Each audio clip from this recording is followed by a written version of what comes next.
Pole kwa kupoteza fainali, lakini huenda mipango yako haikwenda sawa baada ya kuruhusu goli mbili za haraka.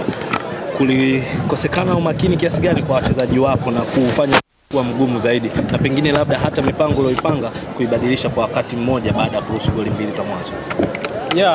Kwanza niseme tunashukuru kwa kuwa na mechi nzuri ya kwanza kwetu ambayo ni mechi yenye pressure, sio? Tuna timu mpya sana ambayo ina wachezaji wengi ambao ni wa kwanza wameingia hapa Simba Sports, lakini pia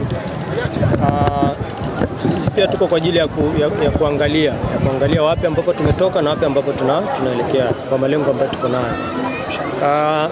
Mechi imeanza vizuri, lakini nafikiri kidogo sisi hatukuwa kwenye composure, yani pressure kidogo ambayo ilikuwepo, umeona imeleta magoli mawili haraka.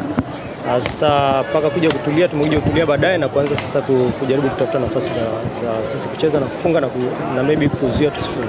Ni wazi kwamba JKT ni mpinzani mgumu sana ambaye huwa unakutana naye katika ligi kuu ya wanawake, tofauti na timu zote, maana challenges mchezo husika unakuwa mgumu tofauti unavyocheza michezo mingine.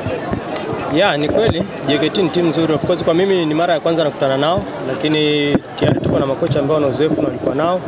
Kwa hiyo kuna kitu wana combination maana yake wachezaji wengi ambao wamekaa pamoja muda mrefu, sio? Kwa hiyo kucheza naye lazima inakuwa mechi kidogo ni ngumu. Of course na sisi tunaitafuta sana combination na naamini kwa hichi ambacho tumekipata leo na wiki mbili ambazo tunajiandaa kabla ya ligi tutakuwa tuko sawa zaidi. Mwalimu, eneo lako la kiungo kwa siku ya leo ni kama lilikuwa limetawaliwa zaidi.